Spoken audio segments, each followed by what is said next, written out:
All right. Good morning. Happy Sabbath to everyone. Nice that we can join in the Zoom meeting. I will start with a word of prayer before I will start the presentation.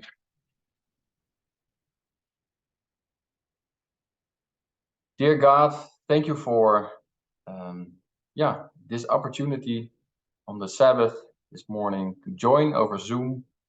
And we come before you and we want to ask you for a blessing.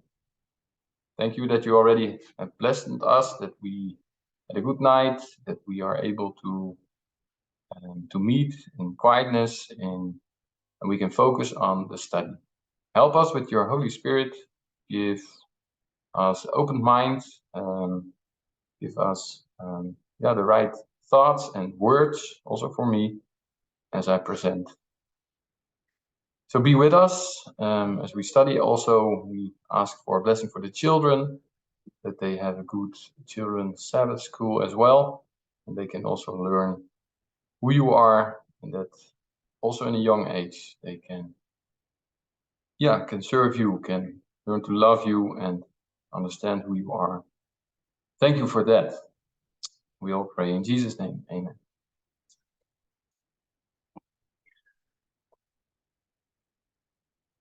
The title for the presentation of this morning is "The Fight for Gay Marriage Begins." It's a presentation of from Elder Tess, and she did this presentation. It's the second presentation of a series. The series is called Gay Marriage Series. Last week we did the first presentation. It was Wouter who presented Eden, Cana, and Stonewall. It was the line of Eden to Eden, and we saw that the history on these lines are very important, and that God's church, God's people, are post 1798 tested by the three tests that at the other end of the chiasm, the beginning of the chiasm, was shown.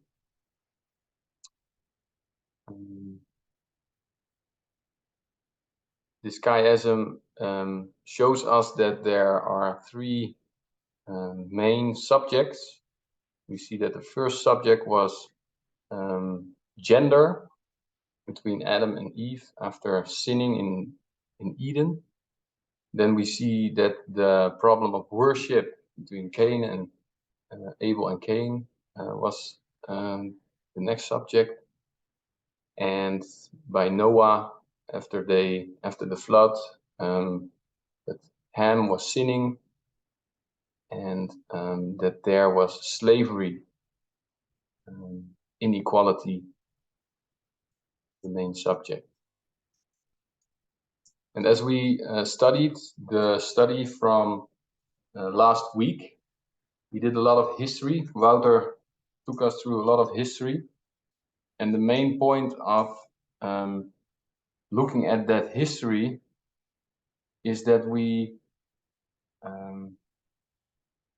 recognize and understand that all these external events and also the institutions of Eden. We have two institutions in Eden. One is the Sabbath, is the institution, and marriage. And that for our time also marriage is now becoming a testing part, a testing point for God's people. And that's very important to understand as we carry on with this study. For today we have the fight for gay marriage begins. So that we also understand, hey, why are we now studying this subject? It's of course it's an important subject, but that we can also place it on the line where we understand that it is really part of the testing message for God's people in this dispensation.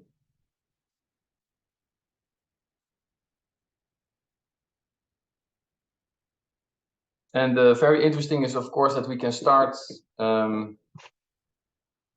with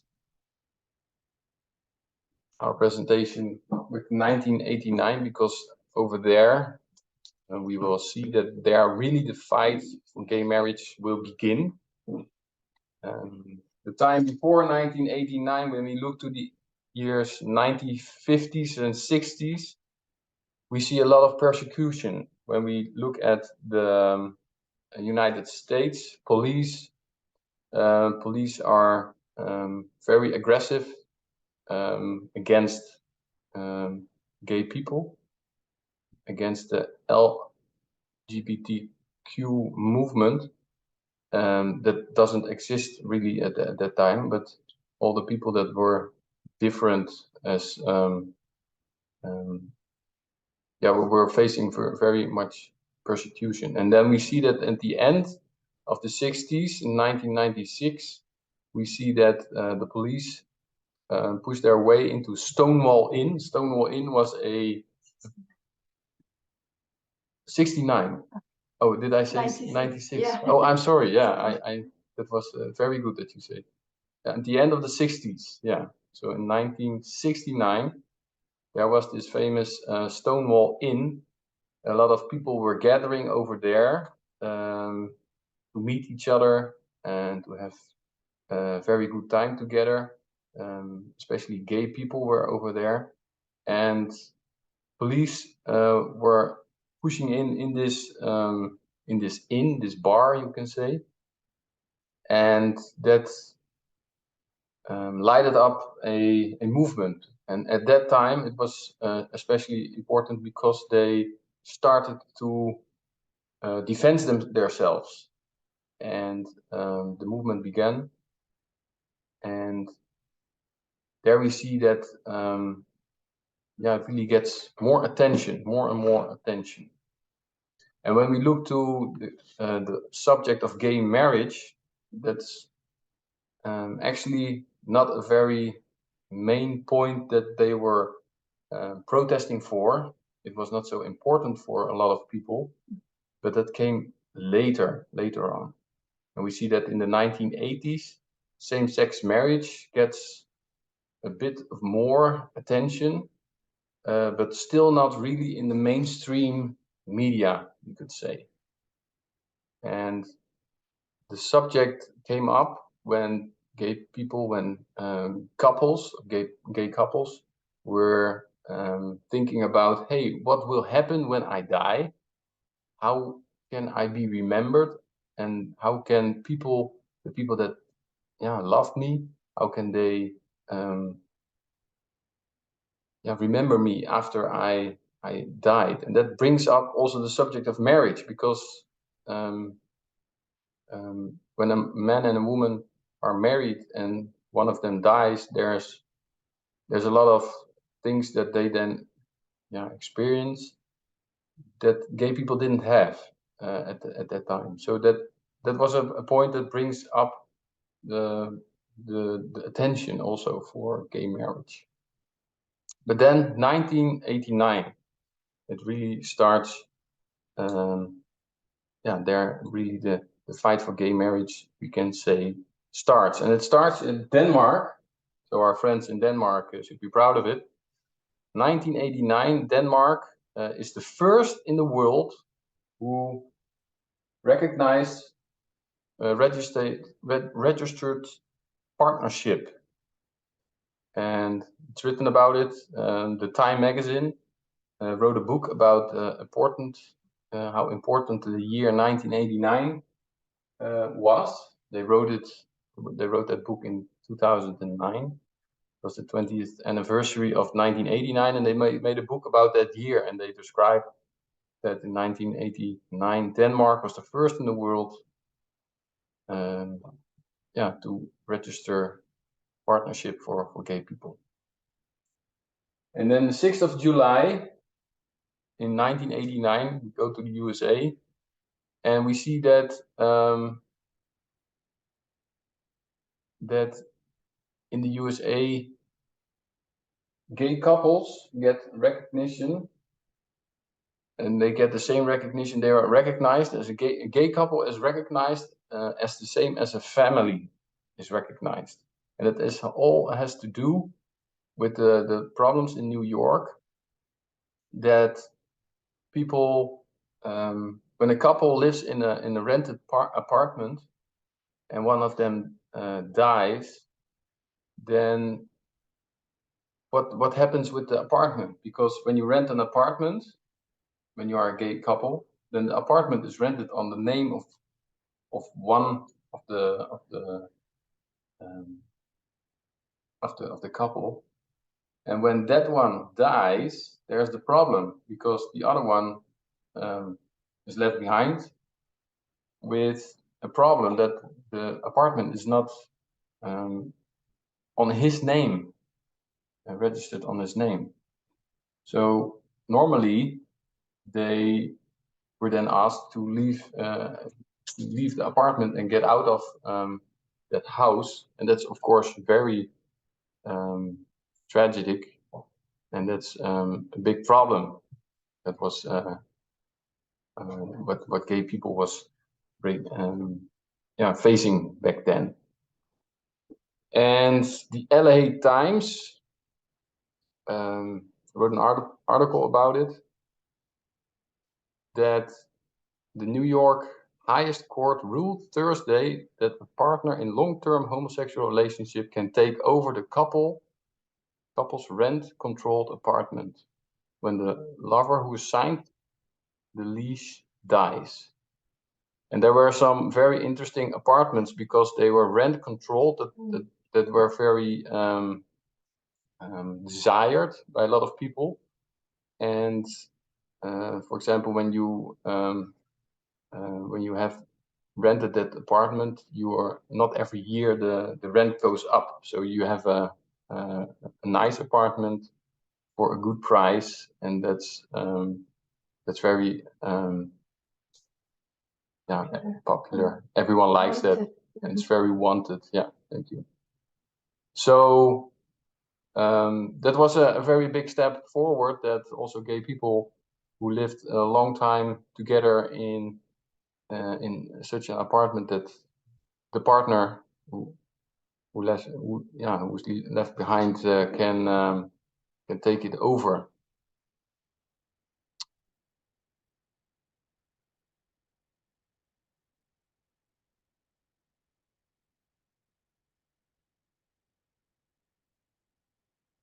There were some fights about it, because there were also people that saying, hey, that's not fair, or they have no right to have it. But in New York, the highest court ruled that it was okay. So that was a very good step forward. Then you have the next point is Andrew Sullivan. Andrew Sullivan is a gay journalist, and he wrote a nice article, August 28, 1998, and he writes an argument that is really recognized as a turning point. The title of that article was called "A Conservative Case for Gay Marriage. Here Comes the Groom." A conservative case for gay marriage. And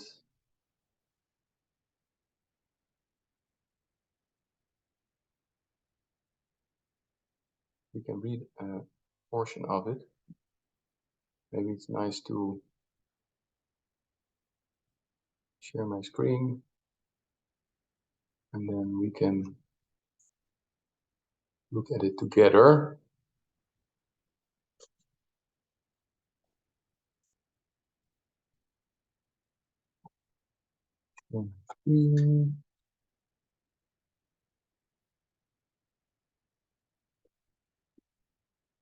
Here Comes the Groom, a conservative case for gay marriage. The gay movement has ducked to this issue primarily out of fear of the division. Much of the gay leadership clings to notions of gay life as essentially outsider, anti-bourgeois, radical. Marriage for them is co-optation into straight society. For the Stonewall generation, it's hard to see how this vision of conflict will ever fundamentally change. But for many other gays, my guess, a majority, while they don't deny the importance of rebellion 20 years ago and are grateful for that was done, there's now the sense of a new opportunity. A need to rebel has quietly ceded to a desire to belong. So you see here, for me, difficult words. You see here in this article that there were gay people that were not so happy about it, that these gay rights for gay marriage, that they are coming up, and they think, hey, it's more, the need to rebel has quietly ceded. So 20 years ago, the work was done, and now we can relax and be happy about all the things that we obtained, or that we all the steps forward that were done 20 years ago was enough, and now they have the desire to belong, and that means they have the desire just not to be different anymore, and not to rebel anymore, but just be quiet and be part of the bigger group. So we see that this article, it is seen as a turning point, and the reaction on this part was that, for one side, many homosexuals were opposed to gay marriage because they wanted to fight society and not be co-opted into it. They said, hey, we want to be different, and we don't want to be registered or married like the society does. We want to be different. And then comes Sullivan, and Sullivan has some arguments about this reaction of gay people, and we can read that as well together. Share.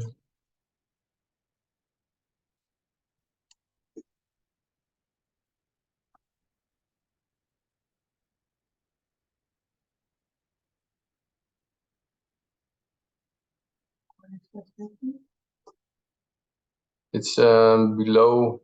It's the same article, but then with a few paragraphs down. Yeah, I was looking for the paragraph. Okay, I read it. As it has become more acceptable for gay people to acknowledge their loves publicly, more and more have committed themselves to one another for life in full view of their families, their friends. A law institutionalizing gay marriage would merely reinforce a healthy social trend. It would also, in the wake of AIDS, qualify as a genuine public health measure. Those conservatives who deplore promiscuity among some homosexuals should be among the first to support it. Burke could have written a powerful case for it.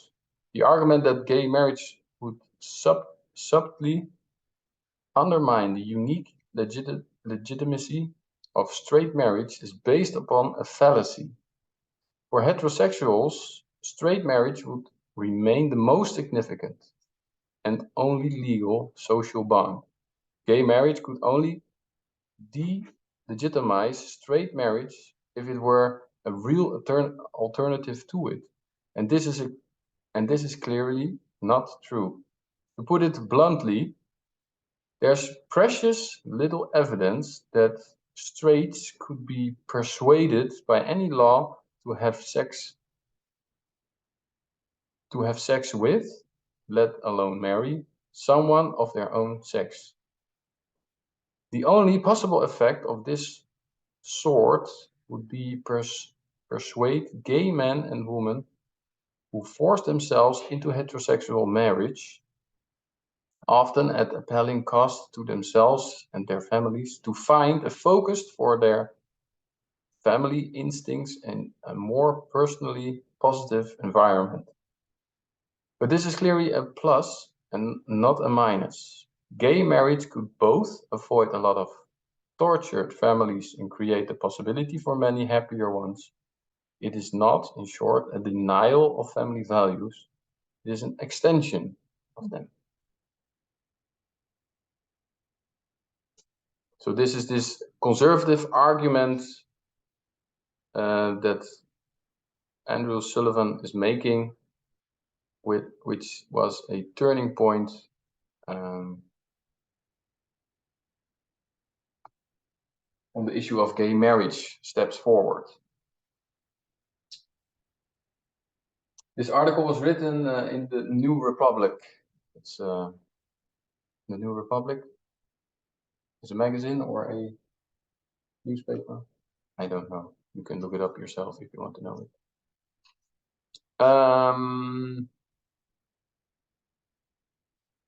The next point, short point, we see in 1989 in California also a very interesting thing. That is that the State Bar Association of California, the State Bar Association, the State Bar is a association that has to do with law and protection and stuff like that. And they were urging the recognition of marriage between homosexuals, and they wanted, urging this recognition of gay marriage even before gay rights advocates adopted the issue. So they were very early to urge the recognition of gay marriage in California. And we also see the next part in Germany, some interesting developments. In Germany, in East Germany, around the time of the fall of the Berlin Wall, that in the east part of Germany, homosexuals and lesbians were persecuted. They were persecuted by the secret police and were very hard. The police or the state was very hard against gay people. But this filmmaker,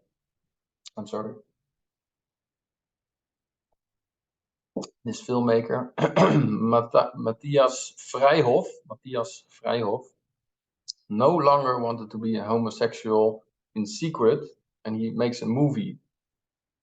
He makes a film, and the film is called Coming Out, and that went in premiere the 9th of November, 1989, and that was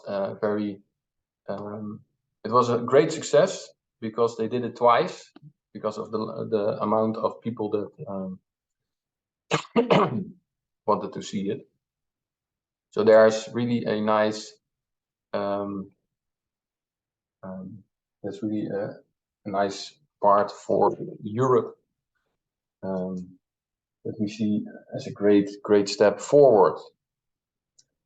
So we see really that the start of the fight, we see it in 1989,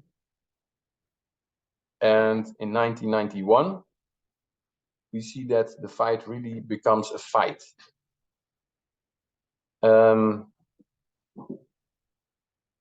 Just as a side note, in 1989 there was a case of discrimination, and the New York Times wrote about it at the 6th of October in 1991, that the Georgia Attorney General has withdrawn a job offer to a lawyer after learning that she planned a wedding ceremony with her lesbian lover. State law bans relations between people of same sex, and the Attorney General 𝘃𝗽𝗴𝗲𝗲𝗵 had successfully defended the law 5 years ago before the United States Supreme Court. So in the state of Georgia, this 𝘃𝗽𝗴𝗲𝗵 was not happy to hear that this lawyer was planning a wedding with her lesbian lover, and 5 years ago he was for the whole country at the Supreme Court. He was defending laws that are prohibiting this all. So that, yeah, of course, in Georgia, he does not want to recognize homosexuality, and he wants to keep that law that he fought for 5 years ago enacted also in his state. So that was a case of discrimination. So that was only a side note. We now go to the 1990s, 1991, and at the end of 1990s, there were 3 same-sex couples, and they applied marriage for marriage licenses at the Hawaii Department of Health, and they were denied. This applying for a marriage, it was denied, and then they initiated a lawsuit at the 1st of May, May the 1st in 1991, and this lawsuit we know now is called 𝗶𝗴𝗲𝗏 versus Lewin. It's also called 𝗶𝗴𝗏 versus Mike, but you will find it when you look it up, 𝗶𝗴𝗏 v. Lewin. And they ended up suing the state of Hawaii for legal right to marry, and that takes them all the way to 1993. It was a very important step. I looked it up. Hawaii is not so long part of the United States.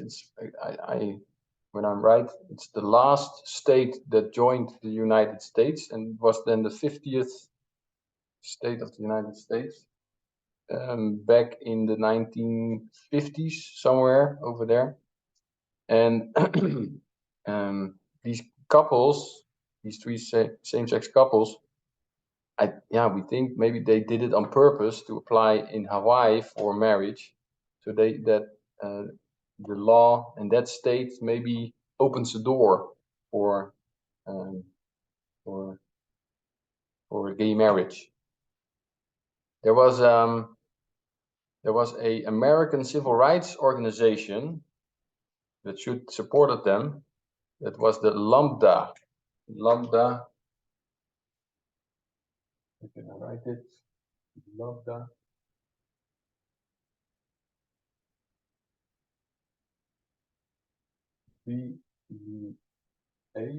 Lambda.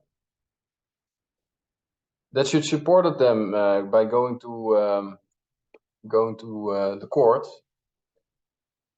But this American civil rights organization, they refused representing them, because they're a civil rights organization that focuses on LGBT people, and normally then you could say, hey, then you are the one that would help in going to court.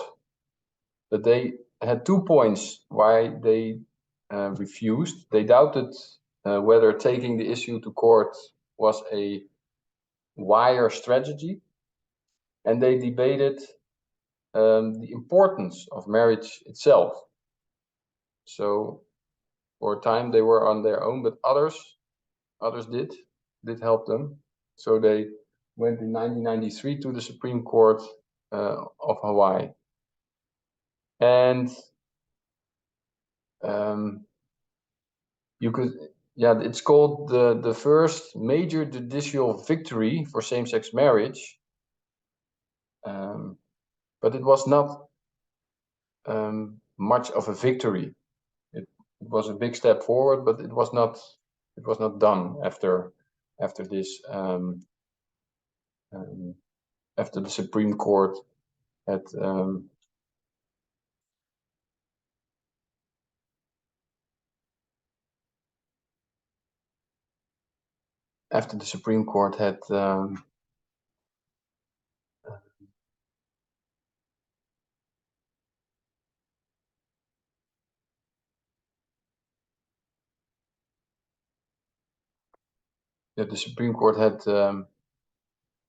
said the following.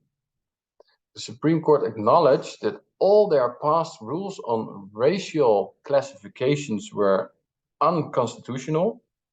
So that doesn't have to do with gay people, but racial classifications, and they were unconstitutional. So that's an important point. They compared and contrasted then with the laws of the state books regarding same-sex marriage. And they considered that that position was also the position of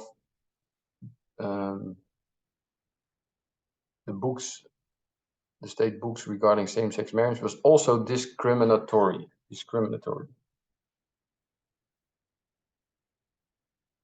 But at the end, they said they didn't rule for same-sex marriage. But then the next step, what they did is that they said that the state of Hawaii, it was, yeah, how do you say, when you go to court and you fight for gay marriage and you get an answer like this, you're not happy about it. And the question came up that they say, okay, what are you now doing? Are you against, or are you in favor of gay marriage? And if you are against same-sex marriage, your current laws and your state constitution do not prohibit it. So you need to consider, state of Hawaii, what kind of defense you want to make, because your arguments and defense against these three couples are unsatisfactory. Unsatisfactory, I don't know. So the state didn't really rule in favor of the couples, and the state themselves, they were not in a hurry. They gave themselves very much time, and that's why you see also that it went such a long time. But that this happened, that these three couples went to Hawaii and sued the state of Hawaii and go to court about this subject, that was a really great step, and that gave the whole country, the whole United States, yeah, it was a red flag for all the other states in the United States. They said, oh, because if Hawaii, which was dangerously close to legalize same-sex marriage, that would change everything. That would make it very, very complicated for all the other states, how they should react, because that would be, then we could expect that in every state, gay couples would go to court and sue the state if they were not recognized in having a gay marriage. So it was a very great step forward. What, yeah, it was like an explosion that a lot of dust flew in the air. How do you say? It was very important.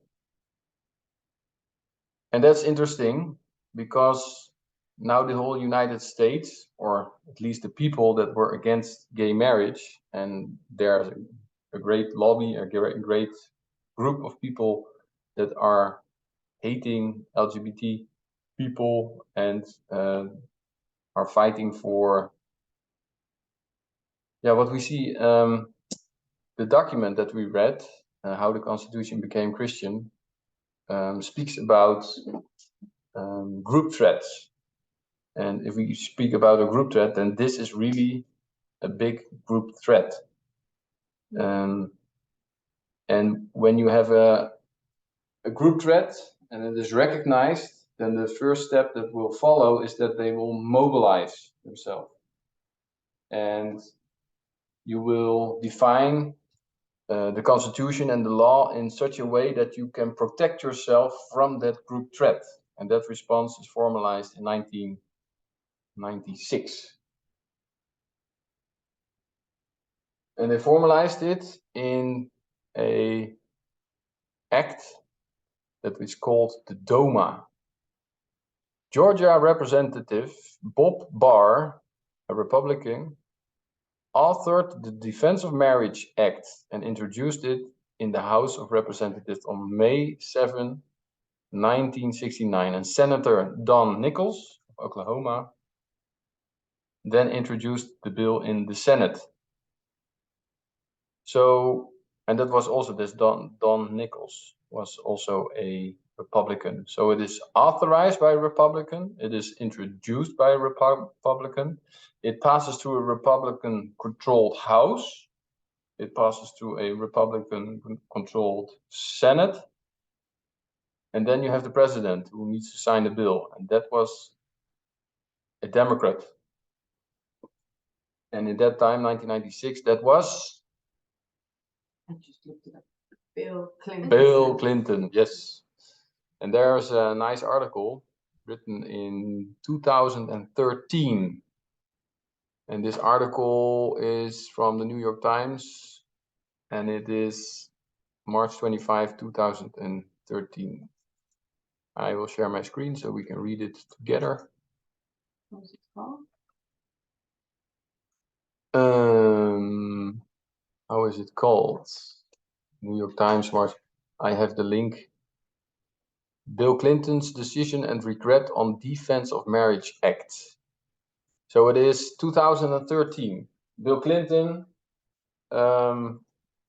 signed the document on September 21, 1996. And in 2013, years later, he reacted on his... let's read it. Let's read it. He had just flown across the country after an exhausting... Wil je die even opnemen? Zo. Zo de tweede keer dat hij belt. He had just flown across the country after an exhausting campaign day in Oregon. He had just flown across the country after an exhausting campaign day in Oregon and South Dakota, landing at the White House after dark. But President Bill Clinton still had more business before bed. He picked up a pen and scrawled out his name, turning a bill into law. It was 10 minutes before 1 a.m. on Saturday, September 21, 1996, and there was no cameras, no ceremony. The witnessing hour timing bespoke before. The witnessing hour timing bespoke both political calculation and personal angst. With his signature, federal law now defined marriage as the union of man and woman. Mr. Clinton considered it a gay baiting measure,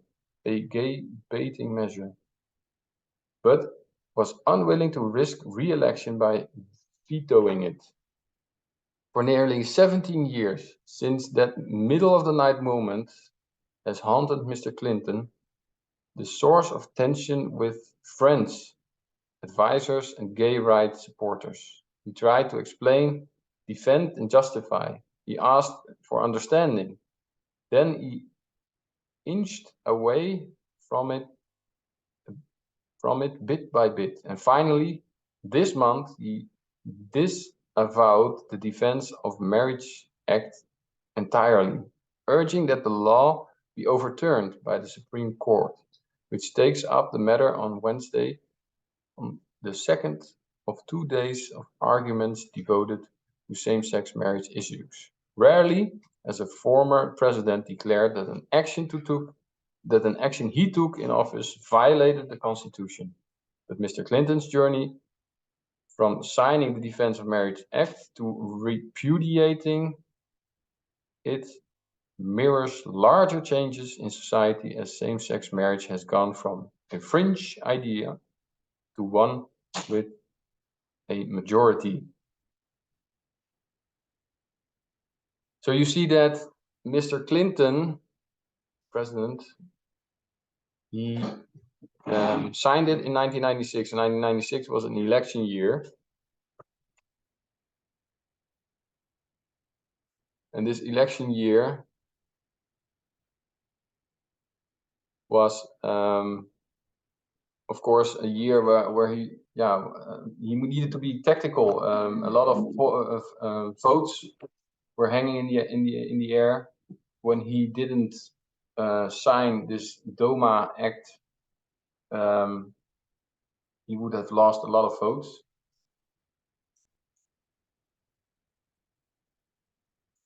And that was not very good for him during his campaign. And that gave him this, that made him make this compromise. And we see that also back then in the time with the Whig Party, who also compromised when we think about the problem of slavery back in the Middle times.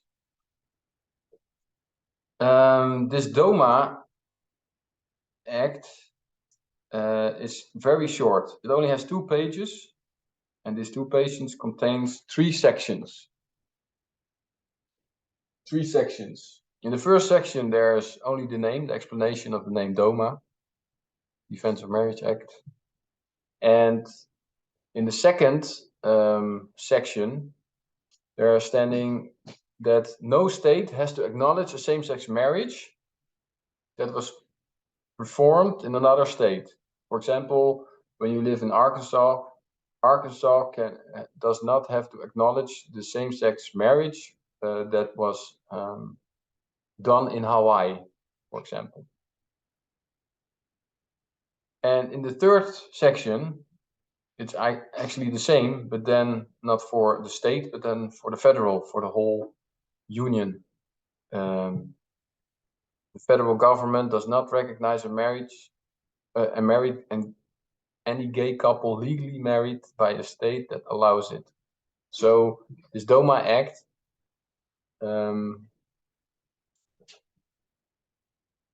is taking away. There was an opportunity for the case of gay marriage when they sued Hawaii, the state of Hawaii, that gay marriage should be legalized in the whole country. But now with this DOMA Act, as a reaction on that threat, they said, hey, if any state in the future would legalize gay marriage, then that's the problem of that state, but that doesn't infect the rest of the country.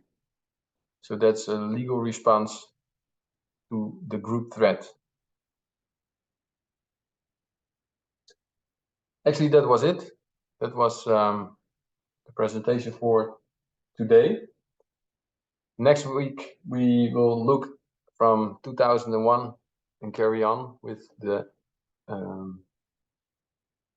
fight for gay marriage.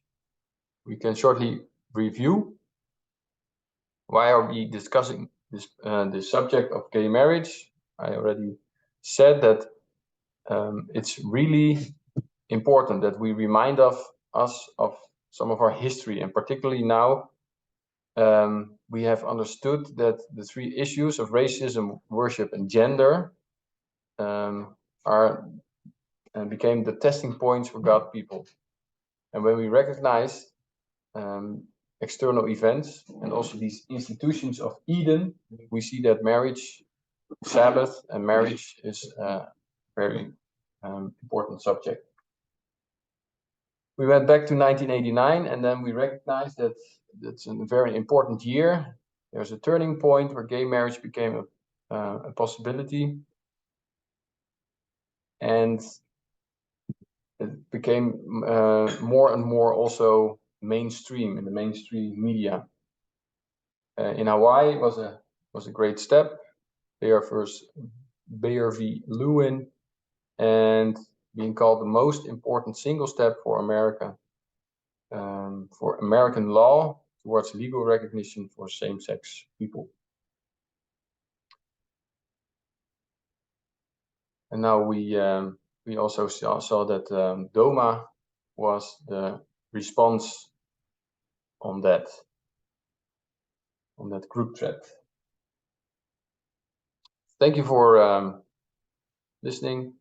I will close with a prayer, and then we can maybe discuss some things more, and maybe there are some questions. Let's close with a word of prayer. Dear Heavenly God, we want to thank you that, you made us a people that look back in time, look at the history, and that we see very clearly that on our way back to Eden, the new earth, that it's very important that all the wrongs in the past should be straightened out, and by studying the institutions you made in Eden, like the Sabbath and marriage, that this subject should be well understood by us. Thank you that on the reform line it's visible that also in 1989 the fight begins for gay marriage, and give us a good understanding how it developed and how it is important that we see that this equality and the rights for all people, that we should know that that this equality needs to exist, and that we also see how it develops and how it is counteracted by a great group that sees it all as a group threat and doesn't understand who you are and what you are desiring for your people. Thank you for the Sabbath day. Thank you that you give us this blessing by studying together, and we want to ask you if you bless the rest of this Sabbath day and bring us together back again next Sabbath. We all pray and thank you for this in Jesus' name. Amen.